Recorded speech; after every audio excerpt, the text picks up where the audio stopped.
इससे पहले वाली क्लास में हमने क्या पढ़ा कि मीन ऑफ ग्रुप डेटा को कितने तरीकों से फाइंड कर सकते हैं, है ना। उसमें हमने एक करके तीनों मेथड को आपको बताया। पहली मेथड थी डायरेक्ट, दूसरी थी एज्यूम मीन मेथड और तीसरी स्टेप डेविएशन मेथड। ठीक है, तो आज जो है मैं आपके सामने एक क्वेश्चन लेके आया हूं जो कि अक्सर बोर्ड में पूछ लिया जाता है या फिर अक्सर स्टूडेंटों को बड़ा परेशान करता है ना। हमने पढ़ा क्या कि मीन कैसे निकालते हैं, है ना। अब क्वेश्चन में क्या पूछ दिया, क्वेश्चन में उसने मीन दे दिया, क्वेश्चन में उसने मीन हमको दे दिया। ठीक है ना, क्वेश्चन पढ़िए।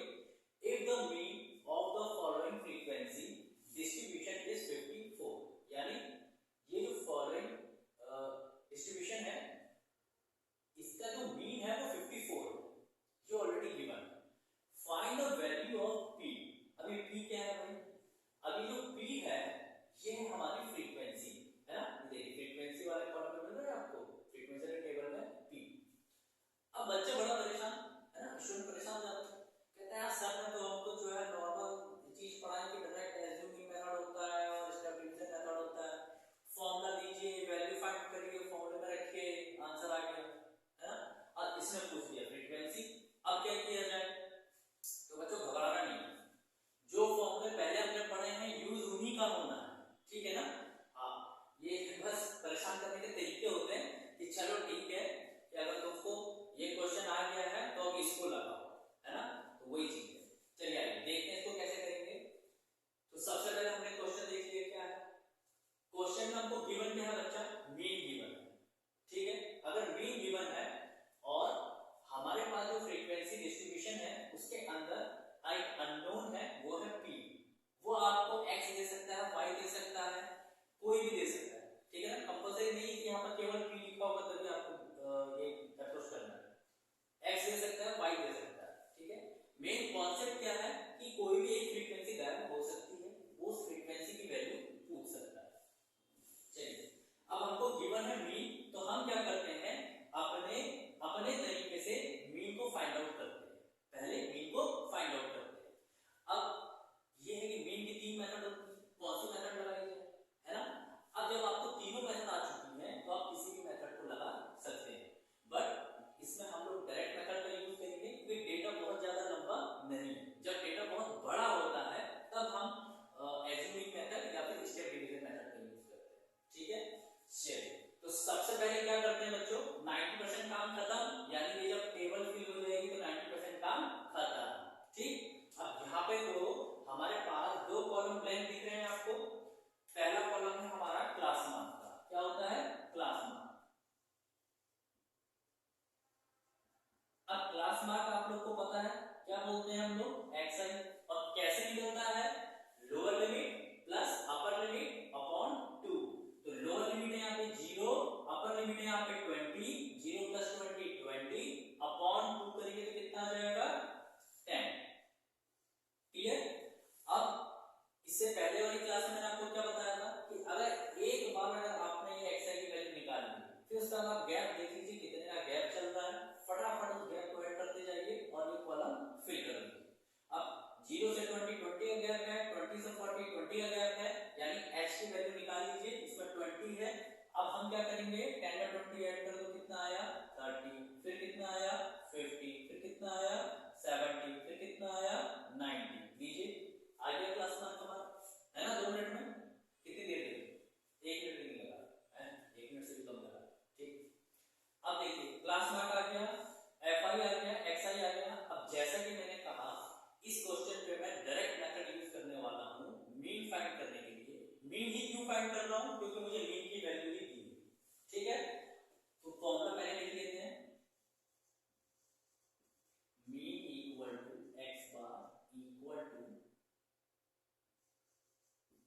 sum of fi xi upon sum of fi, ठीक है।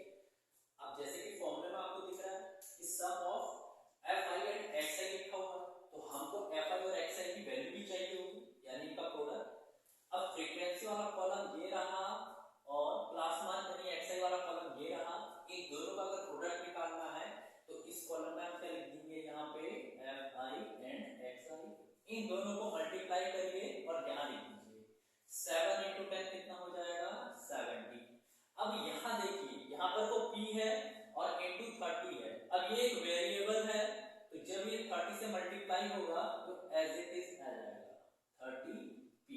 आई बात समझ में 30p। 10 इंटू 50 कितना हो जाएगा 500। 9 इंटू 70 कितना हो जाएगा 630 एंड 30 इंटू 90 कितना हो जाएगा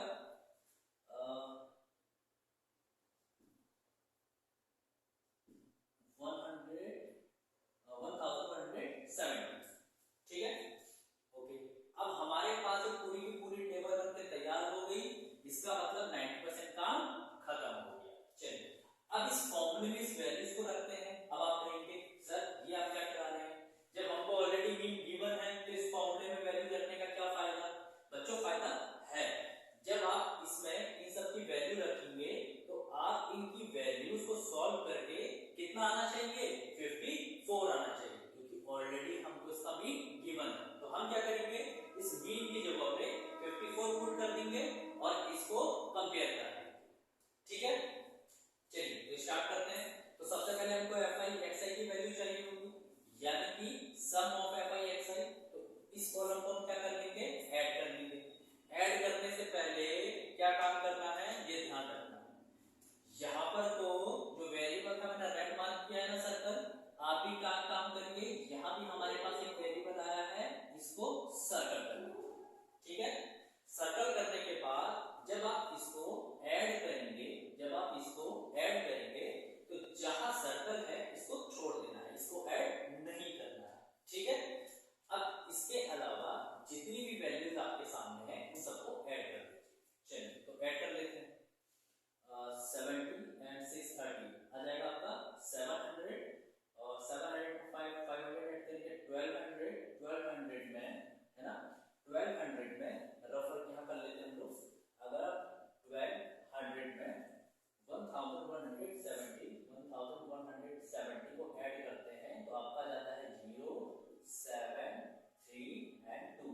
तो कितना आ गया बच्चों 2 3 7 0। और ये किसकी वैल्यू है सम ऑफ fi xi। समझ में आया ये किसकी वैल्यू है सम ऑफ fi xi। क्लियर। अब किसकी वैल्यू चाहिए हमको सम ऑफ fi की। तो फ्रीक्वेंसी में भी किसकी वैल्यू बची हमारे पास एक मिनट यहाँ पर तो जो वैल्यू अभी आई कंप्लीट वैल्यू नहीं आई, क्योंकि अभी जो हमने ये सर्कल किया हुआ है ये बेचारा छूट गया है तो इसको भी तो ऐड करना पड़ेगा ना। इसलिए हमने इसको सर्कल किया था क्योंकि इसको हम बाद में लिखेंगे। इसके साथ एक वेरिएबल है और वो वेरिएबल इनमें ऐड नहीं हो सकता, इसलिए आपको इसको प्लस 30p करके ही लिखना पड़ेगा। तो अब हमारे पास जो टोटल वैल्यू आई है, जो टोटल वैल्यू आई है सम ऑफ fi xi की, वो यहां से लेके यहां तक आया। बात समझ में बच्चा। चलिए अब सिमिलरली फ्रीक्वेंसी को भी ऐड करेंगे।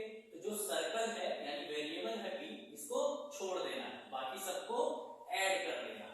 ठीक तो पहले बाकी सबको ऐड कर लेते हैं। तो बाकी सबको ऐड करने में कितना आ जाएगा हमारा 13 एंड 7 20 30 39।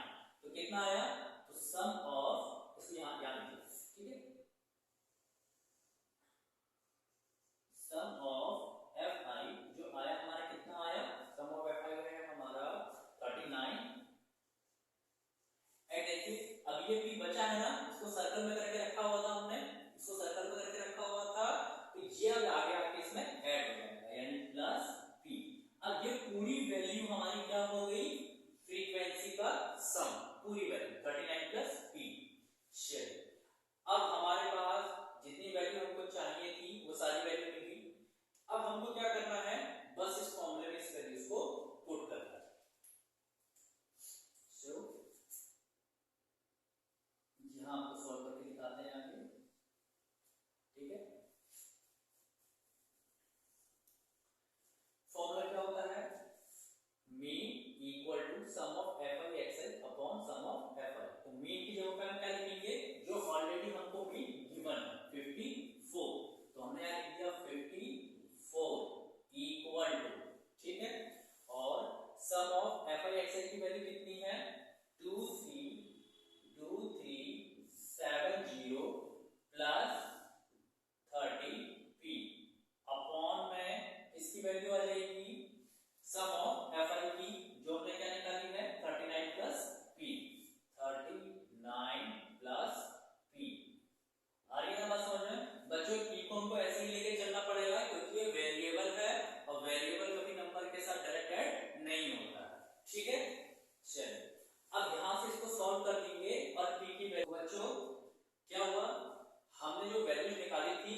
आपके नॉर्मल मैथमेटिक्स के रूल लगते हैं, आपको स्टैटिस्टिक्स का खेल खत्म।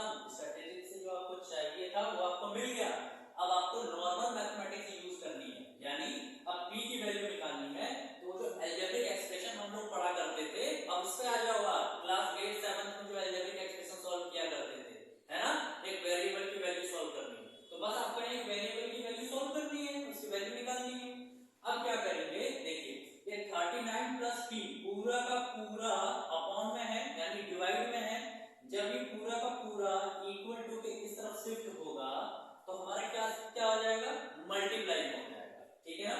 तो 54 39 प्लस p, 39 प्लस p पूरा का पूरा आएगा बच्चों। मैं देखता हूँ कभी कभी कोई बच्चे क्या करते हैं, खाली 39 को इधर भेज दिए, ये भी खाली p को इधर भेज दिए, है ना, जैसा मन आ रहा है वैसा कर रहे हैं, लेकिन ऐसा नहीं होता है। ठीक, जाएगी तो पूरी वैल्यू जाएगी, नहीं तो ये वैल्यू नहीं जाएगी। समझ में आया। और ये वैल्यू तभी जाएगी जब ये पूरे के अपॉन में होगा, ये बात ध्यान रखना, इक्वल टू। ठीक, अब उधर क्या बचा, ये तो जंप मार के इधर आ गया, ये तो जंप मार के इधर आ गया, तो उधर क्या बचा, जो ऑलरेडी पहले से है 2370 प्लस 30p, ये हमारा वहां पहले से बचा हुआ था, इसलिए अभी भी वही रहेगा। ठीक, वो नीचे से जंप मार के आ गया, इसके आगे में दो जोड़ के। चलिए अब इसको सॉल्व करना है, तो 54 into 39, 54 into 39 कितना हो जाएगा, तो चलिए बच्चों जल्दी से बताइए 54 into 39 कितना हो जाएगा। रफ वर्क यहाँ पे कर लेते हैं, 54 into 39, ठीक है, 9 4 जा 36 का 6 आ जाएगा, हमारा 3 कैरी आ जाएगा, 48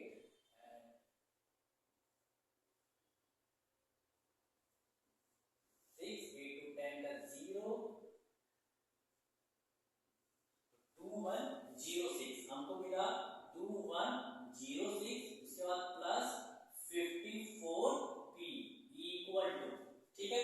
और दूसरी तरफ हमारा क्या चल रहा है, 2370 प्लस 30p। इतनी बात क्लियर हुई। अब कुछ बच्चों को डाउट होगा कि सर ये 2106 कहां से आ गया, 54p कहां से आ गया।